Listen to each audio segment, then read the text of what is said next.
Hey everyone, Dev with Crime Hive, and we're exploring James Chadwell a little bit here in this video in possible relation to the Delphi case or even the Evansdale case. And though law enforcement has cleared him, I want to be clear on that he has been cleared.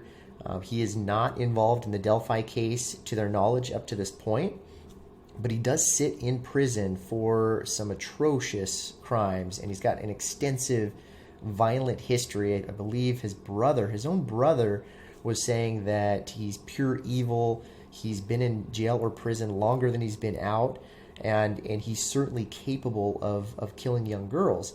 So hearing from his own brother how he talked about his alcohol addiction issues and just hated life, apparently just really ranted online quite a bit. And I might show you a few of those things here. The reason I pulled up this article on Heavy is to show you some of the pictures and just to remind you about this case.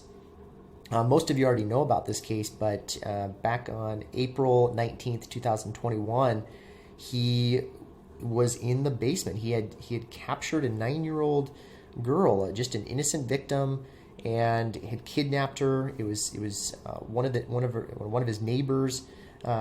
And he took her in, lured her in, I think with the use of his dog that he has, and she comes in, and he keeps her held captive in his basement, where he would go on to strangle and I don't want to get into too many details and definitely be sensitive to this information, but he had bitten her, and even his dog had. He had truly tortured her.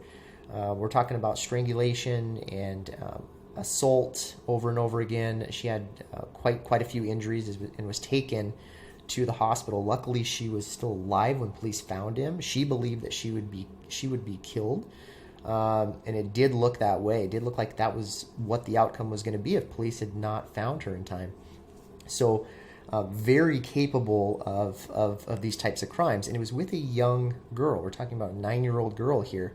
So, looking at a possible connection to this ring, that's really what I'm interested in.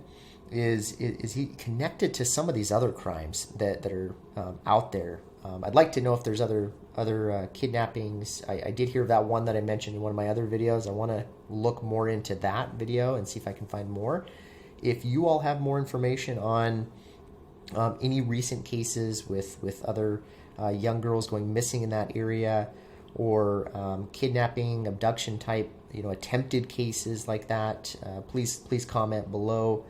I want to talk about a few more things with him. Some people believe that the tattoos on his arms are victims that he's tattooed. And I don't know if this is real or not. People have been talking about this. I want to get it out there so people are aware of it. But again, he's been cleared in this case. But some people believe that one of his tattoos is Libby, and that this girl is crying blood and kind of resembles her. So people have been talking about that. He's just a really angry person. And in the affidavit, I may do a video on that if you guys want me to go deeper into the case and just with him. I am going to get some information from some of you all. You're going to send me an email, it sounds like, and some of you have quite a bit of information on Chadwell. So I appreciate that, and I can certainly look into that and do another video on him. He did live in Peru, Indiana, apparently at some point. So again, what's the connection possibly with Kegan Kline? It is apparently some people said on social media they shared the same barber. So pretty close community. It's not far apart from where these crimes took place. So definitely really interesting to understand more about his whereabouts on these cases, and really any data, any electronic data that we can glean possibly from Kegan Kline, who may be talking to investigators right now in relation to Richard Allen. Some people suspect Richard Allen is in custody because of Kegan Kline. So that's why we're talking about this angle, and that there is much more to this. There may be other bad actors involved.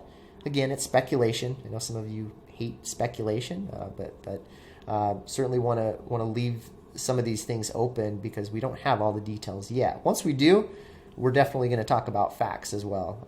That's what this is really about, but we also want to explore some of these other areas that could potentially help police even. That's the larger idea around this is if just everyday citizens can help law enforcement in solving these crimes, not ruining the integrity of the case. I know there's a gray area with that, with media and all that, but if there's a way to work together to solve these crimes, that's the idea behind this. And that's all I have in this video. One last thing, if you guys have made it this far, I know not everybody watches the entire video, but if you have, I am looking at some other ways to connect more with y'all. I'll probably do some surveys on that, but I do have a Discord channel if anybody's interested in connecting further, potentially on another platform if you have some other ideas on connecting to build more of a community around this, to help each other with information. Let me know, comment, and we'll see y'all in another video. Take care.